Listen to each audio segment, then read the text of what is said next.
Hello दोस्तों, hello dear students, welcome to the Kalpana nursing classes. Myself Pushpendra Agarwal.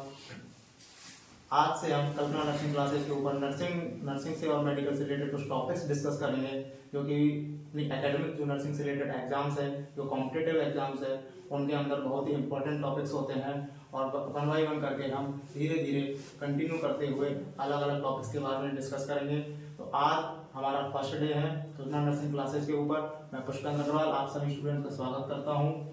बहुत बहुत आपका स्वागत है हमारे इस यूट्यूब चैनल पर कल्पना नर्सिंग क्लासेज पर। आज का जो हमारा टॉपिक रहेगा डिस्कशन का फर्स्ट डे का है इम्यूनिटी, जो कि बहुत ही ज़्यादा इम्पोर्टेंट टॉपिक है, बहुत ही ज़्यादा सेंसिटिव टॉपिक है, जिससे अलग अलग तरह से बार बार क्वेश्चन पूछे जाते हैं। एक ही क्वेश्चन को बार बार रिपीट करके पूछा जाता है। ठीक है, तो इम्यूनिटी के बारे में हमको पढ़ना है। अलग अलग सब्जेक्ट के अंदर अलग अलग तरीके से एनाटॉमी फिजियोलॉजी हो, चाहे माइक्रोबायोलॉजी हो, चाहे कम्युनिटी हेल्थ नर्सिंग हो, तो 3-4 सब्जेक्ट ऐसे हैं जिनमें सेम टॉपिक रिपीट होता है। लेकिन हम इसको एक ही बार में अपन क्या करेंगे, डिस्कस करेंगे पूरे टॉपिक को, और कहीं भी हमको डबल पढ़ने की जरूरत नहीं है। हमको एक बार में ही टॉपिक को पूरा क्लियर करना है। तो आज हम स्टार्ट करते हैं। हमारा फर्स्ट टॉपिक है इम्यूनिटी के बारे में। इम्यूनिटी, जैसा कि आपने सुना होगा, आपने एकेडमिक में यदि थोड़ा बहुत पढ़ा होगा, या फिर जो लोग एकेडमिक में है वो फर्स्ट टाइम पढ़ रहे होंगे। इम्यूनिटी जो है, इम्यूनिटी एक ऐसा शब्द है जो कि बहुत ही इम्पोर्टेंट है हमारे लाइफ के लिए। ठीक है, शब्द है और ये चीज भी बहुत इंपॉर्टेंट चीज है इम्यूनिटी। इम्यूनिटी क्या है? इम्यूनिटी को यदि अपन डिफाइन करना चाहे कि भाई एक शब्द में यदि इम्यूनिटी क्या है, तो हम बोलते हैं कि इम्यूनिटी हमारी बॉडी की एक पावर है। क्या है? इम्यूनिटी हमारी बॉडी की एक पावर है, एक ऐसी पावर है जो कि हमें कुछ इन्फेक्शन से क्या करती है, जो अलग अलग इन्फेक्शन होते हैं उनसे लड़ने की पावर देती है, लड़ने की क्षमता देती है। हमारी बॉडी की ऐसी कैपेबिलिटी है कि हमारी बॉडी क्या करती है, उन इन्फेक्शन के प्रति लड़ती है और हमें उनसे बचाने का काम करती है। या फिर मैं दूसरे शब्दों में बोल सकता हूँ कि हमारी बॉडी क्या करती है, एक तरह से एक प्रतिरोध उत्पन्न करती है बॉडी के अंदर कुछ उन इन्फेक्शन के खिलाफ, कि वो foreign particles, bacteria, virus, fungi या अदर पार्टिकल्स, कुछ मटेरियल, फॉरेन मटेरियल ऐसा होता है, कुछ धूल के कण हो जाए, डस्ट पार्टिकल्स हो जाए, जब वो बॉडी में एंटर करते हैं तो हमारी इम्यून सिस्टम क्या करता है, उसके प्रति रिएक्ट करके उसको बाहर निकाल देता है, या फिर उसके खिलाफ रेस्पॉन्ड करता है। और उसी रेस्पॉन्ड और जो वो रेस्पॉन्ड होता है, उसी रेस्पॉन्ड के तहत हमारी बॉडी क्या करती है, उसको प्रोटेक्ट करने का काम करती है। अब हमको यही पढ़ना है कि जो इम्यून सिस्टम है इस इम्यूनिटी के प्रति या फिर इस इन्फेक्शन के प्रति किस तरह से रेस्पॉन्ड करता है। वो 2 तरह से रेस्पॉन्ड करता है। यदि हम बात करें तो मैं सबसे पहले तो हम बात करते हैं कि इम्यूनिटी क्या होती है। तो हम डेफिनेशन की बात करें तो डेफिनेशन में हम पहला पॉइंट बनाएंगे कि ये क्या है, एक तरह से पावर है इसकी human body, power of human body. जो भी एकेडमिक स्टूडेंट्स हैं, कॉम्पिटिटिव के स्टूडेंट्स हैं, वो सभी से मेरा एक आग्रह रहेगा कि जो भी चीजें बताई जा रही है उनको कृपया अपने नोट्स में लिख ले, यदि आपको इम्पोर्टेंट लग रहे हैं। ठीक है, हो सकता है आपने पहले पढ़ रखा होगा, कोई बात नहीं, कुछ पॉइंट्स ऐसे आएंगे जो आपको नए लगे तो आप उनको कृपया नोट डाउन कर लीजिएगा। हो सकता है कि एग्जाम में वो आपके लिए बेनिफिशियल हो। तो मैं क्या बता रहा हूँ कि इम्यूनिटी क्या है, ह्यूमन बॉडी की एक ऐसी पावर है। ठीक है, कैसी पावर है, जो क्या करती है, विच फाइट, जो क्या करते हैं, विच फाइट अगेंस्ट इन्फेक्शन और डिजीजेज। ठीक है, अगेंस्ट क्या करती है, फाइट करती है, डिजीज के खिलाफ फाइट करती है, इन्फेक्शन के प्रति क्या करती है, फाइट करती है। या फिर मैं दूसरी तरफ से बोल सकता हूं कि ऐसी पावर है जो क्या करती है, हमें which protect our body to certain microorganism. ठीक है, तो अलग अलग जो माइक्रो ऑर्गेनिज्म है उनके खिलाफ क्या करती है, हमारी बॉडी को प्रोटेक्ट करने का काम करती है, वो ऐसी पावर है। यानी कि हमारी बॉडी में इन माइक्रो ऑर्गेनिज्म के खिलाफ या फिर इन इन्फेक्शन के खिलाफ, कुछ इन्फेक्शन के खिलाफ क्या होता है, रेजिस्टेंस होता है, ऐसा प्रतिरोध होता है कि हमारी बॉडी सेल्फ क्या करती है, अपने आप को प्रोटेक्ट करने का काम करती है, यानी सेल्फ डिफेंस का काम करती है।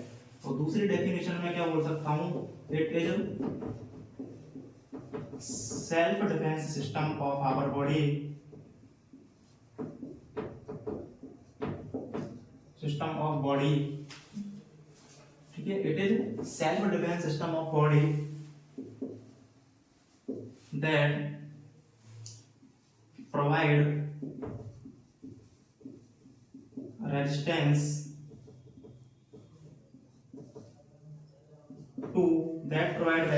To foreign particles. जो फॉरेन पार्टिकल्स किसको बोलते हैं? फॉरेन पार्टिकल्स का मतलब ऐसा नहीं होता कि कोई विदेश से कोई चीज आ रही है, ठीक है। फॉरेन पार्टिकल्स का मतलब सिंपली मतलब होता है कि जो हमारी बॉडी का नहीं है। हमारी बॉडी क्या करती है, जो हमारी बॉडी का अपने आप को अपना घर समझती है, ठीक है। लेकिन यदि कोई बाहर से आ जाए, कोई क्या आ जाए, मेहमान आ जाए बाहर से, जो अनजान हो, जिसको हम जानते नहीं है, ठीक है, तो उसको बोला जाता है, उसको हमारी बॉडी क्या समझती है? फॉरेन पार्टिकल समझती है। जो भी हमारी बॉडी का पार्टिकल है, हमारी बॉडी का सेल है, टिश्यू है, बॉडी का कोई भी अंग है, वो सारी चीजें क्या है, हमारी बॉडी की है पर्टिकुलर, उसको तो बॉडी क्या करती है, एक्सेप्ट करती है। लेकिन इसके अलावा जो भी अदरवाइज चीजें हैं जो बाहर से एंटर करती है, उनको बॉडी क्या करती है, ऐसे फॉरेन पार्टिकल्स रिकॉग्नाइज करती है। तो उन जो फॉरेन पार्टिकल्स है, फॉरेन पार्टिकल्स के खिलाफ उनको जो रिकॉग्नाइज कर रही है, फॉरेन पार्टिकल्स को रिकॉग्नाइज कर रही है, तो वो कैसे रिकॉग्नाइज करती है? अपना डिफेंस सिस्टम का यूज करके, अपनी इम्यूनिटी से रेस्पॉन्ड करके क्या करती है, वो क्या करती है कि रेस्पॉन्ड करती है, मतलब इम्यूनिटी अपना एक्टिवेट होती है और उसके प्रति रेस्पॉन्ड देती है, ठीक है। ये क्या हो गई इम्यूनिटी की डेफिनेशन। अब यदि हम इसके टाइप की बात करें, तो जो सबसे बड़ी चीज आती है वो आती है इसके टाइप्स के बारे में। ये जो रेजिस्टेंस है हमारी ह्यूमन बॉडी का, ये जो हमारी ह्यूमन बॉडी की पावर है, ये जो इम्यूनिटी है, इसका टाइप क्या है? सबसे बड़ा मेन खेल इसी बात का होता है कॉम्पिटिटिव एग्जाम्स में या फिर एकेडमिक एग्जामिनेशन में हम एक्सप्लेन करते हैं तो हम इनको भूल जाते हैं, ठीक है। तो उनको क्लासिफाई करने के लिए या फिर इनको पढ़ने के लिए हम क्या करते हैं, अच्छे से पढ़ेंगे, धीरे धीरे पढ़ेंगे, कोई जल्दबाजी नहीं है उनको। तो हम इसको क्लासिफाई करते हैं, दो तरह से इनको क्लासिफाई किया गया है, इन्नेट इम्यूनिटी और दूसरा है एक्वायर्ड इम्यूनिटी। नोट्स लिखते रहे, जो समझ में आ रहा है उसको माइंड में बैठाते रहे और जो नहीं आ रहा उसको एक बार नोट डाउन करते रहे। तो पहली है इन्नेट इम्यूनिटी, दूसरी है एक्वायर्ड इम्यूनिटी, ठीक है। तो पहले हम इसको पढ़ेंगे, किसको? Innate immunity. इन्नेट इम्यूनिटी क्या है? इन्नेट शब्द का मतलब होता है जन्मजात। क्या होता है इन्नेट शब्द का मतलब? जन्मजात, यानी कि जन्म से ही, बोले तो बाई बर्थ। ऐसी इम्यूनिटी जो हमको क्या मिलती है, जन्मजात मिलती है, मतलब पैदा होते ही जो इम्यूनिटी हमारे शरीर में बनी बनाई आती है, यानी कि हमको कुछ करने की जरूरत नहीं है, भगवान ने हमको क्या दी है, ऑलरेडी दी है। ऐसी इम्यूनिटी को क्या बोलते हैं हम? बाई बर्थ, जो हमारे शरीर में आती है उसको बोला जाता है इन्नेट इम्यूनिटी। दूसरा फैक्टर बात करें अपन, दूसरा पॉइंट में बात करूं इसके बारे में, तो ये जो क्या होती है, ये जो इम्यूनिटी बाई बर्थ हमको जो मिल रही है, ये क्या होती है, सभी इंडिविजुअल में जब जन्म लेते हैं तो सेम होती है। ये सारी की सारी चीजें, ऐसा नहीं है कि मेरे शरीर में तो भगवान ने कोई चीज छुपा ली, आपके में दे दी, या फिर मेरे में दे दी, आपसे छुपा ली। वो सारी की सारी चीजें कॉमन है, जो आपको दी है वही मेरे को दी है।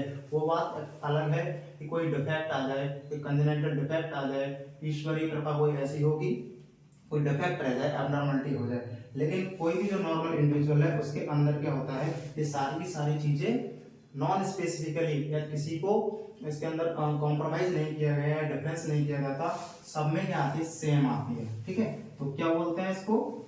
सब में कोई इतना स्पेसिफिक नहीं है, इसलिए हम इसको क्या बोल सकते हैं, हमको इसको दूसरा टाइप या फिर दूसरे नाम से बोल सकते हैं अपन इसको, नॉन स्पेसिफिक इम्यूनिटी। ये क्या होती है? नॉन स्पेसिफिक इम्यूनिटी होती है, यानी कोई स्पेसिफिक नहीं है, ठीक है, या फिर किसी एक चीज के खिलाफ नहीं है, ठीक है। तो बाई बर्थ होती है, नॉन स्पेसिफिक इम्यूनिटी होती है। दूसरी बात, जो चीज जन्म से आ रही है, तो एक चीज दिमाग लगाओ कि भाई जन्म लेते हैं तब क्या होता है, जन्म लेते जब हमारी माता जब हमको जन्म देती है, हमारी मदर जब हमको जन्म देती है, वही चीज तो हमारे पास आ रही है। भाई हमारे पास कहाँ से आई? उस जनरेशन से आई जो हमारी माँ की जनरेशन है, ठीक है। तो जो माँ की जनरेशन से हमारे में आई, और हमारी जनरेशन से जब हमारे बच्चे पैदा होंगे तो दूसरी जनरेशन में जाएगी, ठीक है। तो ये जन्मजात ही तो है। जन्मजात का मतलब, जन्मजात चीजें तो क्या होती है, ट्रांसफर होती है ना। तो ये जो इम्यूनिटी है, innate immunity, one generation to इसमें लिख सकते हो आप, ये जो इम्यूनिटी होती है ट्रांसफर होती है one generation to another generation, one generation to another generation. 3 point बताए हैं मैंने इननेट इम्यूनिटी के बारे में कि बाय बर्थ आती है, नॉन स्पेसिफिक होती है, one generation to another generation की होती है, ट्रांसफर होती है। ठीक है, इननेट इम्यूनिटी के बारे में। दूसरी बात, मैं थोड़ा एक्वायर्ड इम्यूनिटी को यहाँ से मिटा रहा हूँ क्योंकि इननेट इम्यूनिटी के बारे में हम पहले डिस्कस करेंगे। ठीक है, अब इननेट इम्यूनिटी के बारे में यदि हम आगे ब्रॉडली बात करें थोड़ा, तो इननेट इम्यूनिटी को हम 3 तरह से पढ़ते हैं। 3 तरह से पढ़ते हैं, कैसे? पहला होता है स्पीसीज इम्यूनिटी। क्या होता है? Species immunity. दूसरा होता है रेशियल इम्यूनिटी। ये कुछ टर्म है जो कि यूज की जाती है इननेट इम्यूनिटी के बारे में, वो घुमा घुमा के अपन से पूछता है कॉम्पिटिटिव एग्जाम के पर्पज से यदि मैं बात करूं।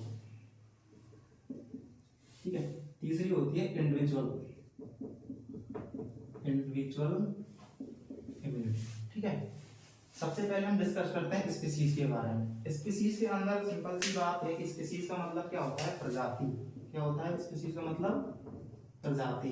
रेस का मतलब होता है जाति, और इंडिविजुअल का मतलब कोई भी ऑर्गेनिज्म या पर्सन, ह्यूमन पर्सन। ठीक है, उसकी बात कर रहा है। इंडिविजुअल का मतलब कोई एक सिंगल पर्सन की बात कर रहा है। स्पीसीज के अंदर यदि अपन बात करें तो स्पीसीज क्या है? स्पीसीज का मतलब सिंपल सा ये है कि जो अलग अलग जो स्पीसीज होती है, ठीक है, अलग अलग जो स्पीसीज होती है उनकी डिफरेंट डिफरेंट क्या होती है? डिफरेंट डिफरेंट क्या होती है? इम्यूनिटी होती है। ठीक है, उनकी क्या होती है? डिफरेंट डिफरेंट इम्यूनिटी होती है। जैसे मैं एक एग्जांपल से यदि बात करूं, किसी भी एक सर्टेन माइक्रो ऑर्गेनिज्म के प्रति, किसके प्रति?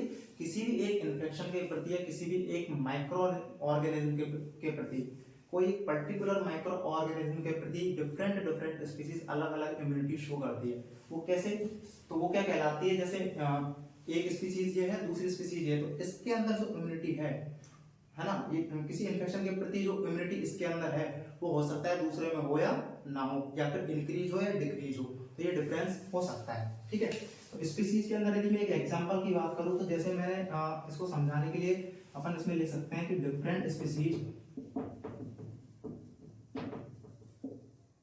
हैव डिफरेंट इम्यूनिटी और रेजिस्टेंस। ठीक है, यानी कि इसका मतलब सिंपल सा हो गया कि ये भी तो हो सकता है कि उस इन्फेक्शन के खिलाफ एक स्पीसीज के अंदर तो रेजिस्टेंस डेवलप हो, रेजिस्टेंस हो उसके अंदर, हो सकता है उसके अंदर एंटीबॉडी पहले से ही हो। ठीक है, और यदि मैं उसको यदि वो इन्फेक्शन हो, यदि वो उस इन्फेक्शन से एक्सपोज हो, तो क्या उसके अंदर इन्फेक्शन होएगा? क्या डिजीज होगी? भाई कोई ऐसा इंसान है जिसके अंदर किसी एक इन्फेक्शन के खिलाफ क्या है? एंटीबॉडी ऑलरेडी प्रेजेंट है। ठीक है, ऑलरेडी प्रेजेंट है, भगवान ने बना के दिया वहां से। ठीक है, यदि उस कंडीशन में उसको यदि वही इन्फेक्शन, उसी एंटीबॉडी वाला इन्फेक्शन जिसके खिलाफ एंटीबॉडी उसकी बॉडी में है, यदि वो ऑलरेडी वो इन्फेक्शन से एक्सपोज होता है, तो क्या उसको इन्फेक्शन होगा? उसको डिजीज कॉज करेगी, सिम्टम्स क्रिएट होंगे, क्योंकि उसके अंदर बॉडी में ऑलरेडी वो एंटीबॉडीज प्रेजेंट है, रेजिस्टेंस है। तो वो क्या होगा? वो इंसान सेफ हो जाएगा, प्रोटेक्ट हो जाएगा। क्यों? क्योंकि ऑलरेडी उसकी बॉडी में उसके खिलाफ रेजिस्टेंस है। जबकि दूसरी प्रजाति के अंदर क्या है कि उस जो पर्टिकुलर ऑर्गेनिज्म है, पर्टिकुलर जो इन्फेक्शन है, वो क्या है? वहां पर उसकी बॉडी में रेजिस्टेंस डेवलप नहीं है, उसके अंदर एंटीबॉडी प्रेजेंट नहीं है, भगवान ने उसको बना के नहीं भेजी है। तो उस कंडीशन में उस इन्फेक्शन के खिलाफ क्या होगा? वो जो सेकंड पर्सन होगा वो क्या होता है? ससेप्टेबल होता है। ससेप्टेबल का मतलब होता है संवेदनशील होता है, और उस इंसान को क्या होता है? वो इन्फेक्शन होने के पूरे पूरे चांसेस रहते हैं।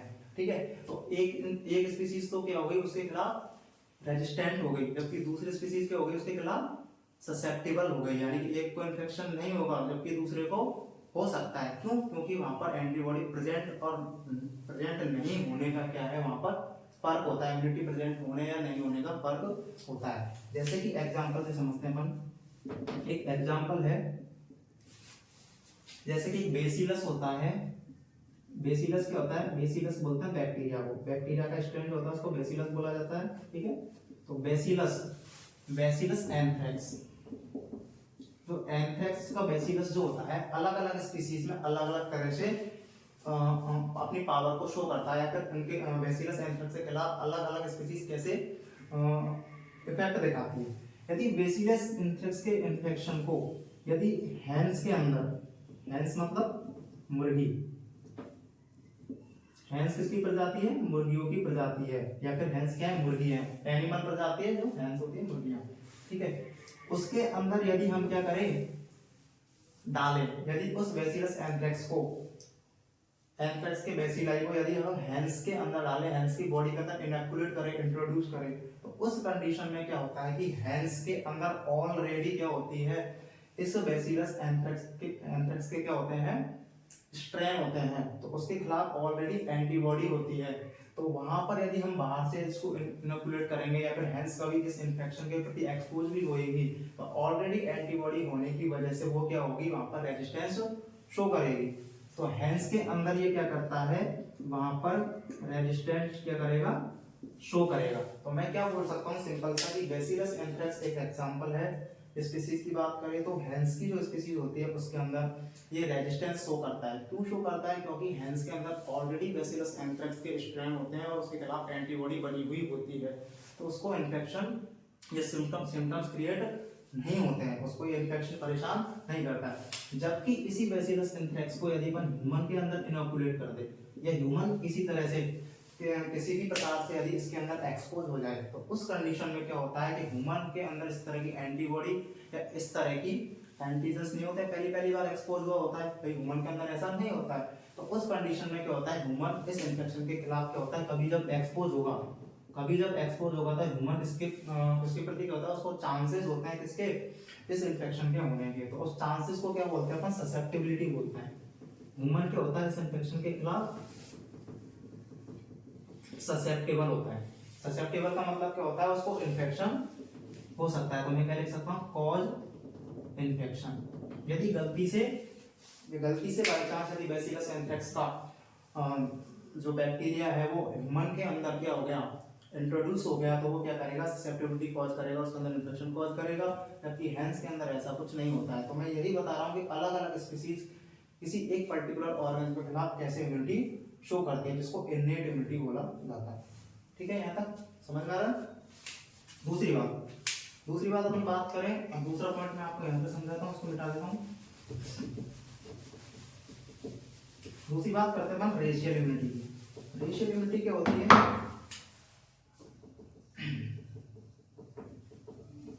रेशियल का मतलब होता है जाति।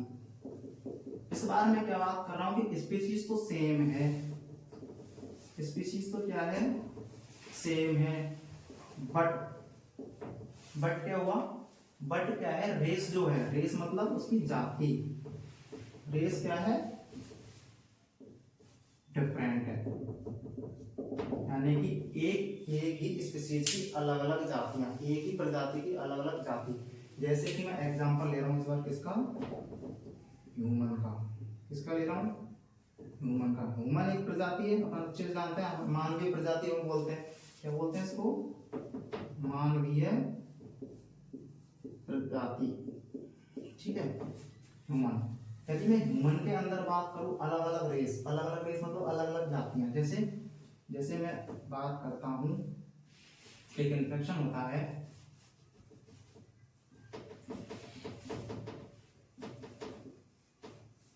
मैं बात करता हूं, जैसे एक होता है अमेरिकन नीग्रो, ठीक है। और वही मैं बात करूं उसी में अमेरिकन व्हाइट लोगों की, तो अलग अलग प्रजाति, अलग अलग क्या हो गई, जाति हो गई, प्रजाति नहीं क्या हो गई, जातियां हो गई। अलग अलग जातियों के अंदर मान लो कि मैं बात करता हूँ इनमें एक इन्फेक्शन होता है किसका, चिकन पॉक्स का। ठीक है, चिकन पॉक्स का इन्फेक्शन यदि अमेरिकन निग्रो में होगा और अमेरिकन व्हाइट में होगा तो क्या होगा। ठीक है, तो मैं रेशियल का अंदर अपन बात कर रहे हैं, सेम स्पीशीज होती है, डिफरेंट रेस होती है, जाति डिफरेंट होती है, तो प्रजाति हमने ह्यूमन की ले ली और जाति हो गई अमेरिकन नीग्रो और अमेरिकन व्हाइट। तो चिकन पॉक्स का जो इन्फेक्शन होता है वो अमेरिकन नीग्रो में 80% क्या होता है, रेजिस्टेंट होता है। 80% क्या होता है, रेजिस्टेंट होता है, जबकि इसमें क्या होता है, 20% रेजिस्टेंट होता है। ठीक है, चिकन पॉक्स का इन्फेक्शन यदि अमेरिकन नीग्रो में होगा, 80% रेजिस्टेंस नहीं, इसको अपन बोलेंगे चिकन पॉक्स का इन्फेक्शन यदि अमेरिकन नीग्रो में होता है तो अपन उसमें क्या होगा कि उसको 80% चांस होते हैं किसके, इन्फेक्शन के। 80% चांस होते हैं किसके, इन्फेक्शन के। ठीक है, जबकि अमेरिकन व्हाइट के अंदर ओनली 20% चांस होते हैं किसके, इन्फेक्शन के। यानी कि मैं क्या कहना चाह रहा हूँ, एक ही प्रजाति की अलग अलग जाति के अंदर इम्यूनिटी अलग से अलग अलग तरह से शो होती है। जैसे कि अमेरिकन नीग्रो में चिकन पॉक्स का इन्फेक्शन 80% चांस उसको इन्फेक्शन होने के, अमेरिकन नीग्रो में ज्यादा इन्फेक्शन होता है किसका, चिकन पॉक्स का, जबकि अमेरिकन व्हाइट में क्या होता है, इन्फेक्शन कम होता है। ये बात समझ में आई, आता है, नोट कर लीजिएगा अपने नोट्स के अंदर। ठीक है, तीसरी बात है इंडिविजुअल इम्यूनिटी। इंडिविजुअल इम्यूनिटी किसको बोलते हैं, इंडिविजुअल इम्यूनिटी के अंदर जैसे बात करें अपन तो इंडिविजुअल के अंदर मतलब पर्टिकुलर अलग अलग इंसानों की बात कर रहा है। किसकी बात कर रहा है, पर्टिकुलर अलग अलग इंसान की, यानी कि different human individual have different level of immunity, different level of immunity, यानी कि इंसानों में भी फर्क आ जाता है। किसमें फर्क आ जाता है, इंसानों में भी फर्क आ जाता है। जैसे कि मैं बात करूं, एक फैक्टर लेते हैं अपन, जैसे कि अपन बात करें चाइल्ड की, जो बच्चा होता है, और जो एल्डर लोग होते हैं, एल्डर मतलब बूढ़े लोग। ठीक है, देखिए एज ज्यादा होती है, जो चाइल्ड और जो एल्डर है उनके अंदर इम्यूनिटी क्या होती है, कंपैरेटिवली क्या होती है, चाइल्ड और एल्डर में इम्यूनिटी कम होती है। किसके कंपेयर में, अडल्ट के कंपेयर में। सिंपल सी बात है, हम जानते हैं कि बच्चे और एल्डर जो होते हैं इन्फेक्शन के प्रति ज्यादा क्या होते हैं, प्रोन होते हैं, ज्यादा उनको चांसेस होते हैं इन्फेक्शन के। तो उस कंडीशन में उनकी इम्यूनिटी क्या होती है, कम होती है। तो उनकी इम्यूनिटी क्या होगी, उनकी इम्यूनिटी कम होगी, जबकि अडल्ट की ज्यादा होगी। ठीक है, जबकि इन्फेक्शन क्या होगा, इम्यूनिटी इसकी कम है तो इन्फेक्शन के चांस क्या रहेंगे, इसको ज्यादा रहेंगे, इसको इन्फेक्शन के चांस कम रहेंगे। दूसरा पॉइंट में बात करूं, कोई एक हेल्दी पर्सन है और एक क्या है, मालनरिश पर्सन है। हेल्दी पर्सन है और मालनरिश पर्सन है, तो मालनरिश पर्सन की इम्यूनिटी क्या होती है, कम होती है कंपेयर में किसके, हेल्दी ह्यूमन के। बात समझ में आ गई, सिंपल सी बात है। इंडिविजुअल क्या करता है, यहाँ पर इम्यूनिटी को डिफरेंट करता है, या फिर डिफरेंट लेवल ऑफ इम्यूनिटी में डिफरेंस देखने को मिलता है अकॉर्डिंग टू सर्टेन फैक्टर्स। जैसे एज, बच्चों में और बड़े लोगों में कम होती है इम्यूनिटी, और जो बात कर रहा हूँ, कुछ सर्टेन चीजें होती है हमारी बॉडी के अंदर, कुछ ऐसे बैरियर्स होते हैं जो कि जन्मजात बाई बर्थ, कुछ ऐसे बैरियर्स है हमारे शरीर में बाई बर्थ, कुछ ऐसे बैरियर्स है जो हमें क्या करते हैं, प्रोटेक्ट करते हैं। किससे प्रोटेक्ट करते हैं, from entry of micro organism. ठीक है, तो हमारे शरीर में बाई बर्थ कुछ ऐसे बैरियर्स पाए जाते हैं, कुछ ऐसे बैरियर्स हैं, कुछ फिजिकल बैरियर्स हैं, कुछ बायोकेमिकल बैरियर्स हैं। ठीक है, कुछ फिजियोलॉजिकल बैरियर्स हैं जो हमारी हमारी बॉडी को माइक्रो ऑर्गेनिज्म की एंट्री से क्या करते हैं, रोकते हैं। ठीक है, जैसे यदि मैं बात करूं तो जैसे कि पहला यदि मैं बात करूं तो कौन सा है, जैसे अपन सिंपल बात करते हैं तो सबसे बड़ा या फर्स्ट लाइन ऑफ डिफेंस क्या है, स्किन जो होता है सबसे बड़ा क्या है, फैक्टर है। स्किन क्या है, सबसे बड़ा फैक्टर है, जो जिसको अपन क्या बोलते हैं, हमारी बॉडी का फर्स्ट लाइन ऑफ डिफेंस बोलते हैं। ठीक है। पूछा जाता है एग्जाम में कि स्किन कौन सी इम्यूनिटी में काउंट होता है, इननेट इम्यूनिटी में काउंट होता है, क्या काम करता है, एज ए फिजिकल वेरिएबल की तरह काम करता है। दूसरी बात, जब स्किन की जब बात कर रहे हैं अपन, तो स्किन के अलावा एक और कंडीशन होती है, जब बहुत बार क्या होता है स्किन का क्या होता है, डी स्क्वेमेशन होता है, डी स्क्वेमेशन ऑफ स्किन, जिसको बोलते हैं ना अपन, बहुत बार क्या होती है स्किन जलने लगती है, ठीक है। जब मौसम चेंज होता है तो स्किन जलती है, उसको क्या बोलते हैं, डिस्क्वेमेशन ऑफ स्किन शेडिंग। जब स्किन की जब शेडिंग होती है तो वो भी क्या करती है, बहुत बार जो हमारे माइक्रो ऑर्गेनिज्म है स्किन पर प्रेजेंट है ना, micro organism present on skin, ठीक है, उनको क्या करती है, रिमूव करने का काम करती है, रिमूवल का काम करती है, डिस्क्वेमेशन। उसके अलावा अपन रेस्पिरेटरी ट्रैक्ट में बात कर रहे हैं, रेस्पिरेटरी ट्रैक्ट में और अपने जीआईटी के अंदर ऑलरेडी बर्थ से ही क्या होता है, सीलिया पाए जाते हैं। क्या पाए जाते हैं, सीलिया पाए जाते हैं। वो सीलिया क्या करते हैं, मूवमेंट के द्वारा, सीलिया क्या करते हैं, मूवमेंट के द्वारा क्या करते हैं, उस माइक्रो ऑर्गेनिज्म की एंट्री को प्रिवेंट करते हैं, माइक्रो ऑर्गेनिज्म की एंट्री को क्या करते हैं, प्रिवेंट करते हैं। रेस्पिरेटरी के ट्रैक्ट में वो सीलिया कैसे काम करते हैं, जैसे कि वो क्या, कफ रिफ्लेक्स आपने सुना होगा, कफ रिफ्लेक्स। जब कोई फॉरेन बॉडी पार्टिकल्स हमारी बॉडी के अंदर जाता है रेस्पिरेशन के थ्रू या फिर मुंह के थ्रू, तो क्या कफ रिफ्लेक्स जनरेट होता है बॉडी में, एक रिफ्लेक्स जनरेट होता है कफ रिफ्लेक्स। इससे क्या होता है, माइक्रो ऑर्गेनिज्म का होता है खांसी के थ्रू बाहर स्पिट आउट हो जाता है। चौथा, यदि अपन बात करें हमारी जीआईटी के अंदर क्या होते हैं, और कुछ बैक्टीरियल क्या होता है, फ्लोरा होते हैं, बैक्टीरियल फ्लोरा होते हैं। वो क्या करते हैं, हमारी बॉडी को प्रोटेक्ट करने का काम करते हैं। फ्लोरा का मतलब होता है जो हमारी बॉडी के लिए बेनिफिशियल होता है, फ्लोरा उनका बोला जाता है, ठीक है। फ्लोरा एक तरह से क्या होती है, परी के लिए बोला जाता है, परी, है ना, सोन परी। तो फ्लोरा जो होता है वो ऐसे बैक्टीरिया होते हैं जो हमारी बॉडी के लिए बेनिफिशियल होते हैं, ठीक है।